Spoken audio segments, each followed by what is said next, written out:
I guess the other thing I want to say about Eric Orwell, since I've seen him online, is that it appears that he wants to use information systems as sort of a metaphor in order to describe how he believes the most rudimentary or fundamental parts of the universe operate. And I think that he's caught in this dominant ontology, which uses information systems as into the epistemology within the ontology to describe itself. And yet, I think what's happened, because he keeps on saying there's a symptom with him that shows me that he's falling prey to inductive reasoning, and he hasn't walked out of this yet. And by this I mean he keeps going on and on about the language being imperfect, when the language, your foreign, your native tongue, is the totality of all reasonable expressions.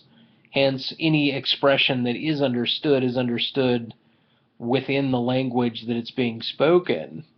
There's words, the diction, the vocabulary, the lexicon is all absolutely available in order to find the most appropriate term for any idea that's being spoken of.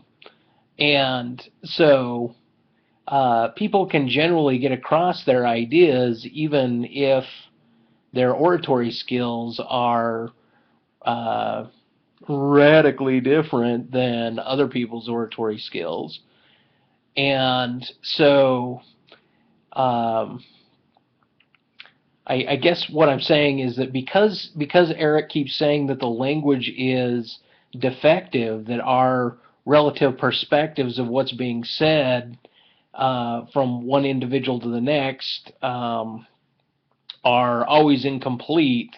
He believes that they're always incomplete, and yet I think that you could say that about your own words. You could look at your own words and how it is you phrase them, a few weeks down the line or a few months down the line, and find that you could have come up with a better way of describing what it is you were driving at.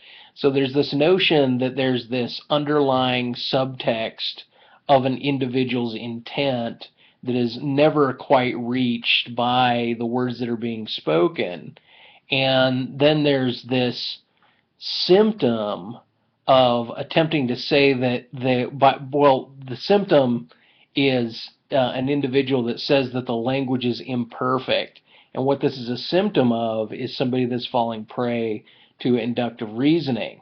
Somebody that always keeps assuming that there's a better way, another way to say things, and that the language by itself as it stands is not complete or complete enough and independent enough from the user and for the user for an exactitude of meaning to be conveyed. I mean, everything that you say, everything that I'm saying, there is it's the totality of what it is I am meaning. There is no other time to say it, so this notion of there being a hidden individual underneath it all that has a different intent but just can't quite find the exact word, I'm not saying that it's not possible to think in this way. I'm just trying to say that it's a symptom of somebody that's depending on inductive thinking, that they think that their vision, their notion of the totality of language is somehow not up to par with what is readily available. And I'm not saying that that's not an impossible vision. That is a possible vision because it's being used. I'm just trying to say that people that say the language is not perfect are often people that use a lot of inductive processes. Okay, thanks.